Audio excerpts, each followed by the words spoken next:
Welcome to the NewsHour. The Department of Homeland Security is barreling toward a shutdown after Democrats refused to budge on a funding bill and lawmakers left Washington for a 10-day recess.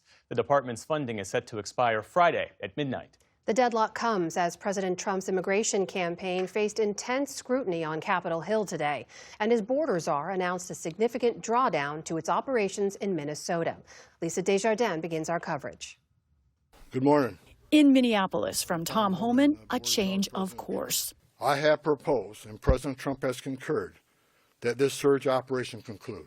President Trump's border czar declaring an end to the tumultuous immigration crackdown in Minnesota, which in recent weeks saw a flurry of street arrests, widespread protests, and the killing of U.S. citizens Renee Good and Alex Preddy by federal officers, and an entire community on edge.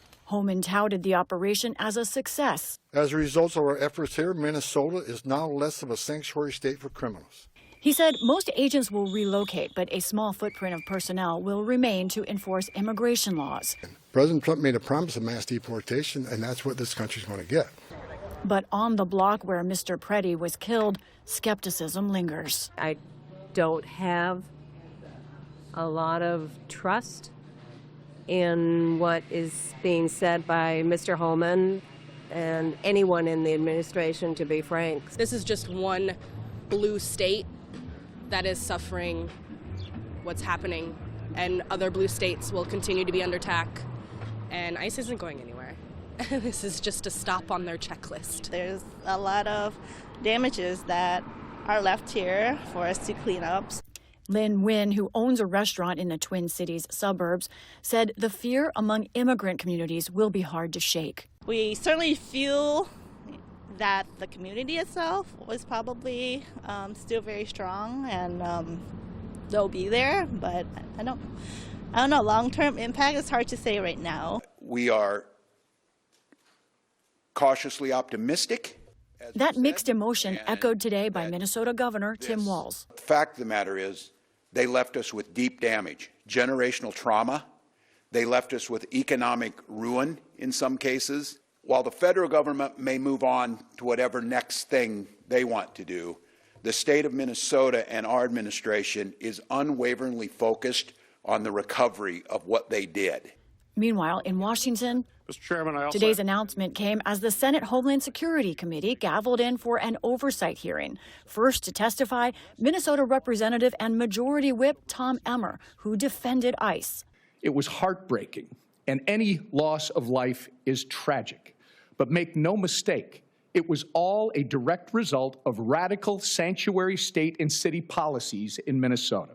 Lawmakers directed questions at state leaders like Minnesota Attorney General and Democrat Keith Ellison. We haven't had any cooperation up until now, which is really unusual. He indicated hope for better cooperation with ICE, but said so far they have not seen that on the investigations into the fatal shooting of Renee Good. We have been denied access to critical evidence in the case to evaluate it. Information like the car, the gun, shell casings, other critical information needed to complete an evaluation in an investigation we simply haven't had access to. We hope this changes. Next, the nation's leading immigration officials faced senators. We can roll the video. And the video of how their agents acted as senators played the moments leading up to Alex Preddy's killing, frame by frame. Is filming of ICE or Border Patrol either an assault or a crime in any way, Mr. Scott? No, sir.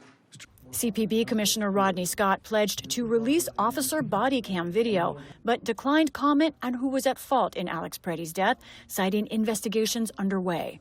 This woman's clearly trying to have her back turned, trying to get away, and he shoves her pretty violently to the ground. Just looking at that, would you think that that's not de-escalation, or are you just saying you can't answer that?